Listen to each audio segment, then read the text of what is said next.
Good morning. My name is Oluwagbemiga Adekoya, and we are saying Happy New Month and welcome to a beautiful new week.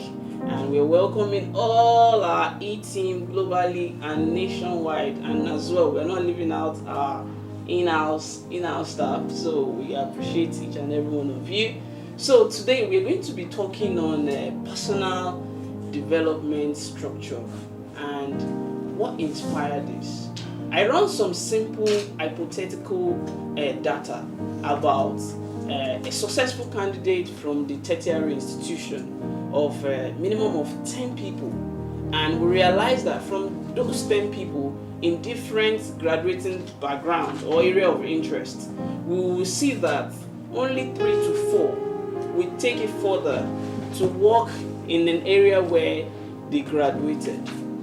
So, what is the missing puzzle? The missing puzzle is that maybe there is a personal development structure that they have had in their heart that they've been working on while they are in 200 or 300 level.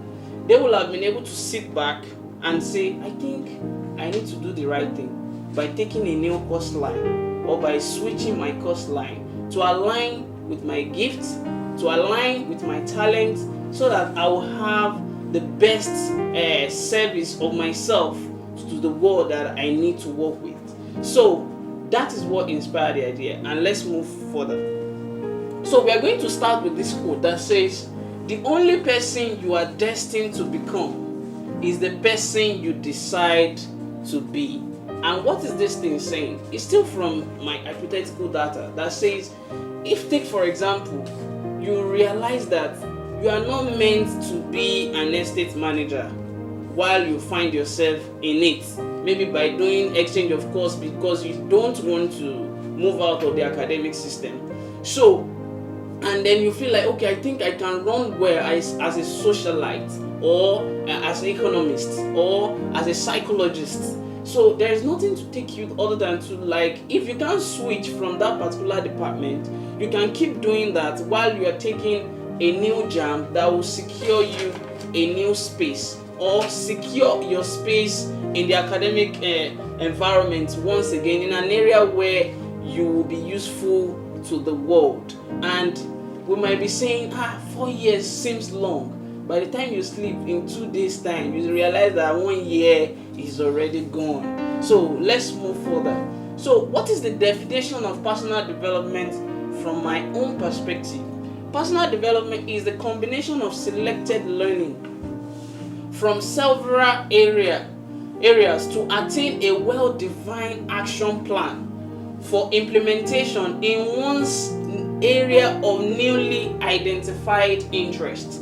And I'm going to use myself as an example. I finished from the University of Lagos as an estate management student, and I was like, I'm not going to enjoy the routine of agency by helping people to look for apartments. I'm not going to enjoy it.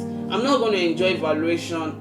I'm not just going to enjoy a simple housing development.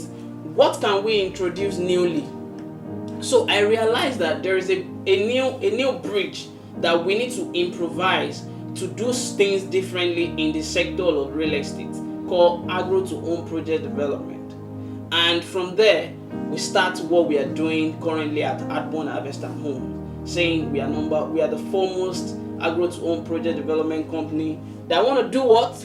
Help you to secure a space you can call home in the future, while you even see an interest, desire to improve in agriculture and contribute to the agricultural sector of the nation as well. So that is what I did in the past, and I would like us to see what steps, which is how to develop and implement a well-structured personal development growth.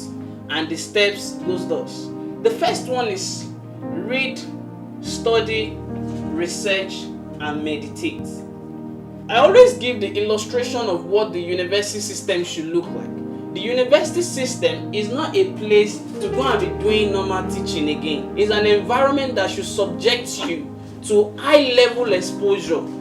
It is in the high-level exposure that you find your true self. And how will you do that? Take for example, you travel to Dubai, you travel to Norway, you travel to South America, you travel to Mexico, you travel to US. Do you realize that you can travel to maybe Mexico and find something that extremely interests you in Mexico, and then you don't have to force yourself to be number one citizen in America? It is because you felt like you want to have a sense of belonging. But the best and the greatest sense of belonging you can have is when you are the area of interest, of things you are good at doing that is benefiting lives, and then that is giving you fulfillment in return. So that is the highest level. And how can you do this? We said that reading introduce the world to you.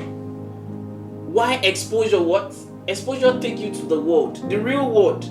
It was just introduced to you by reading, by studying, and then exposure will now give you the capacity to research and meditate. And that will now show you the true definition of the world. In this area, that is when you need to see, okay, I think I need to do study, I need to read.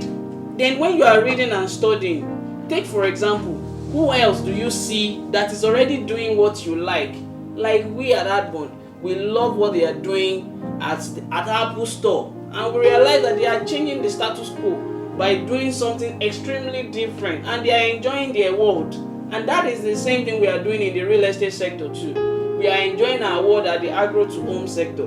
We realize that every other real estate company will still come in, but we are going to do what we want to promise our clients that we can deliver to them. So after when you have read, you improve to study.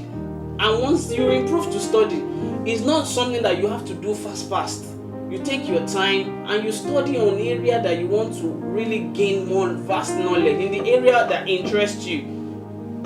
You study in the area that interests you, and you do your research from the area you feel like, I think I need to figure out one thing or the other in this niche, and then meditate on it. Because I said in the area of meditation, that is where you see action plan. That's where you take action.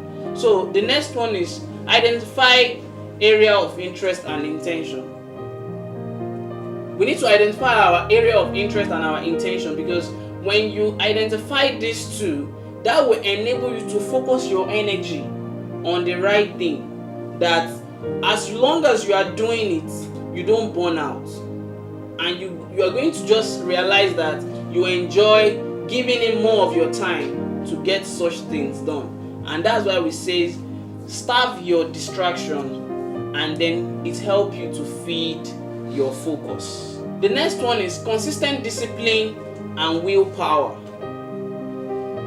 What consistent discipline does is that try to look out for something on the outside that you can use to discipline yourself on the inside. And one of the best thing I always recommend is routine fitness.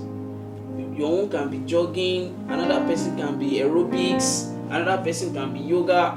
Just see the one that interests you, the one you find alignment around. Some people's own can be calling someone to come and teach them how to do musical instruments, and then you learn it time to time, and then you make sure that you keep at the focal time that you are doing that. So, and that will help your willpower to always to improve, so that by the time you now start investing it into something that truly matters, you will have gained it from those external things that you've been doing in the past. So the next one is identifying my area of passion. What do we call passion? Passion is just saying what are the things you love to do, that when they wake you up, you don't grumble. You even say, why don't you tell me since yesterday? I could have woken up earlier than this. Even something that when they say come and do this thing and they are not going to pay you, you will be able to say, I will do it. Because you don't even know where it's taking you to. And that is when you have find your passion. Those are the things and the nugget of things to understand that you find your passion. And it's also in alignment with what they always called do what you love and love what you do. So once you have got to that cycle of the yin yang, you realize that you are just good at where you are. Just keep looking of ways to advance, to improve and advance yourself, so that you will be able to serve effectively. So the fifth one is positioning service in your area of strength. This is what I will say about this. Take for example, you do mathematics A, you do physics or biology A, and you now do English C, you do maybe technology, maybe you do E or F, or you do history F. Are you to focus your energy on history? No. What you should do is focus your energy on what you get A, and then improve that on that A axis, and then see area of life that A need, and then channel that area of life towards that direction. And then you realize that the genius you is coming out on the outside, and then the best of you will be useful for the world. So that is what we should understand with the statement that position your service in your area of strength. So then the sixth one is saying volunteering. So you realize when we are talking about identifying your area of passion, and also constant discipline and willpower, those are the things that will enable you to volunteer, because you can't volunteer in the area of what you ate.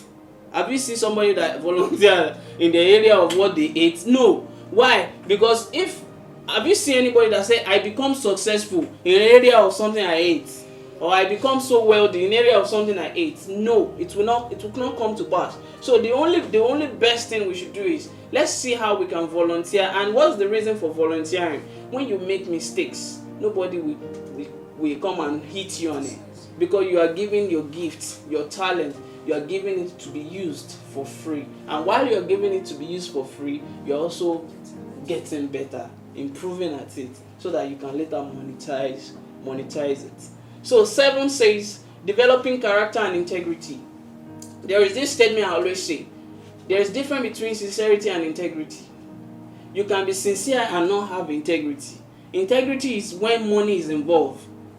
That's when you now realize that, can you still be sincere? Good. So now when you realize that money is now involved, that's where you now ask yourself, am I doing this thing for the money, or I'm doing it to truly help people, and then to truly expand and the promises, the commitment that we said we have made, to give it out to people and then help them to achieve their aim with us. And then in personal branding, that I always talk about as well, our character goes a long way in attachment to the personal brand. If you are building personal brand and your character is ugly and all, it will affect the personal brand. So that means there is a need to have the notion of understanding on how can I develop a proper character that will enable me to project myself out there, and how can I make sure that I don't allow simple 20,000, simple 40,000, 100 million to destroy my integrity level. Money is so important. Don't let us shy away from the true fact. But there are things that money cannot do, in the aspect of the fact that if it take you higher and it's not taking you higher with integrity level, it will later remove the ladder, and then you will realize that you fall down. So number 8, effective time management. They say something that time cannot be managed, but do you know what I discover? I realize that time can be invested. If you can't manage time, you can invest it. So now, peradventure, you realize that you have time that you are not going to use now. Why not look out for someone else you can invest the time on, so that peradventure the day you will need the time of that person for something different. Maybe you want to do 2 things at a concurrent time. You can go and handle one and entrust one to someone else to help you to do. Because they say, if you do something to someone, it is coming back to you. Yes, one good turn deserves the other. So those are the things that we need to understand about time management. Understand the routine, when to wake up, when to sleep. Those ones, we've talked about all those ones in the past, so that we don't need to still be dwelling much on it. The next slide, developing planning culture.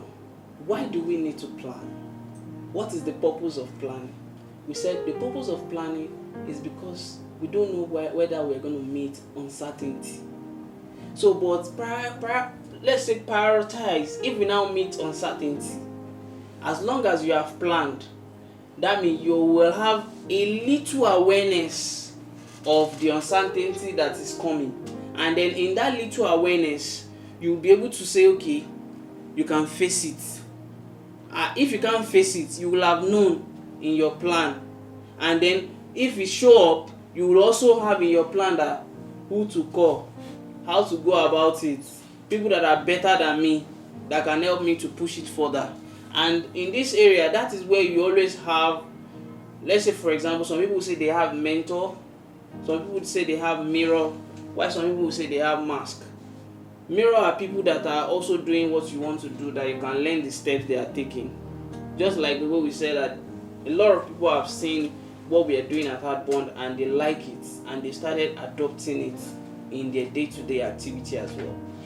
So, and that is why planning is so very essential. So for somebody who is trying to develop a personal development structure, you have to be able to inculcate information around planning. Okay, if my cost line for today is from 1 to 2, I think I should be able to do like 3 to 5 personal development exercise.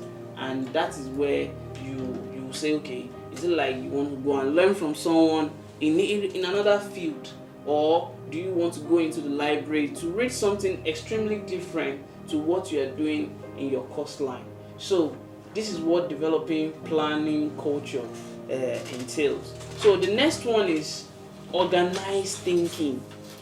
And we say organized thinking enable you to develop something and also enable you to plan, also enable you to assess what you need to implement your plan before you deploy that plan. So now, take for example, we always use in the office that if you stand up from your chair and the chair is bent like this, when you are standing up, put it back. The little organized lifestyle you are trying to inculcate on the outside will enable the one on the inside to be perfect. If we're not going to use the word perfect, to be excellent, because Vis Lombardi says that if you're trying to chase perfection and you were unable to meet it, at least try excellence. So, and I was making a research, how can we eat perfection? It's so simple. Look at your strength, look at Mr. Felix's strength, look at Ms. K's strength, look at Mr. Benga, Mr. Siri's strength, combine all strength. The combination of strength is perfection. So, and it is where you combine all strengths together to attain one goal, perfection is guaranteed. So, because the high level of his own organized mind, my organized mind, by the time we sum it up together, you see that you get something great. And let's use this example as well. If Mr. Felix have 1, she has 2, I have 4. Do you know that if we don't add it together, we can't get 8? And that shows that if we can add it together, we can attain 8. But if we want to do it individually, we'll be maintaining the same number. And that's why we said 21st century is an era for excellent collaboration. You can wash your hands with just water to be clean, but if you add soap to it, it will be a further cleaner. And if you have a cloth that is extremely dirty, if you add soap and water and then add hypo, it will be excellently clean. To show that 21st century is an era of excellent collaboration, where you need to find people in a different diverse of organized thinking and then combine together to attain something good. And then so that is part of the skills that you need to develop in your personal development structure. So now we're going to talk about this bonus. This bonus, I always say that the first one is saying destroy procrastination. Procrastination is a universal disease. And universal disease in the sense that we can be having malaria in Nigeria and they will be having flu in different parts of the world. But as long as there is gravity on earth, procrastination is in everywhere on earth. So now, how can you work on procrastination? How can you deal with procrastination? Is by you trying to suggest time, put dates, put a deadline to things, and then have what we call accountability partner. Somebody that will always be checking on you. Have you done this? And when they are checking up on you, you don't hit back on them to shoot them back. That won't enable them to continue to check up on you. So, because there is no way we are human beings, you want to fall back during your personal development exercise. And today I'm tired. You give room to your feeling. Because the moment you give room to your feeling and your partner was unable to call you and say, have you done this today? don't forget 5 today, you are going to explain what you have done. You remember, oh, because I'm going to explain to someone, let me sharply start getting it done right now. And then the next one is emotional and energy management. Once you can manage your feeling, and then you can understand that, okay, this is my energy, this is what I'm good at, and you are channeling all your energy on things you are good at. And I will give an example. If you like studying or doing research or reading books around leadership, I guarantee you that when you keep doing that, you can't exhaust energy. But take for example, you are not interested in science fiction. They now bring science fiction book for you. By the time you are reading like this, you're already dozing. You just realize that you are dozing, which is not too good for you. So the third one is work on yourself to make a difference. Why did I use this word? You know what you are suffering for. You know those things that is giving you setback. You know those things you are enjoying on the back end that is not good for you. What you should do is list them down. Then you know all the new skills you should acquire that will enable you to move forward. And the funniest thing is, human beings too, we are filled up until we remove something. That's when new one can come in. So if you don't allow those ones to get out, you won't be able to do the work that will require all this one to come on board. So work on yourself so as you'll be able to make a difference. Then the fourth one is routine physical and mental fitness. Set 3 days minimum in a week for your physical fitness, and make sure you set minimum of 1 hour daily for your mental fit in the area you want to develop, in the area that truly matters to you, that truly have a meaning to you, that you will use it to add value to lives in the future. So that is the bonus. So now my recommendation is this: every time we push personal development aside, we embrace personal struggle in our life. And what am I trying to say? What I'm trying to say is that embrace personal development if you identify something extremely worthwhile and unique to make a difference in your own world. So the closing quote for today's training is: personal development is not for broken people, it's for people who want a better life. And saying a better life is not just for you, a better life for us mutually in one. So by Dave Hollis. Our closing remark usually comes from our learning quote that says, effective human functionality is found in an environment of continuous learning with a supportive action drive for desired result. So let's realize that you need, as we said during the course of the training, we need someone that will always be like an accountability partner, that can always check up on us on our personal development structured plan. So thank you so much for watching till the end. If you have a question to ask, you can put a comment below and we're going to give you a feedback from those comments. Thank you so much. Do have a beautiful day.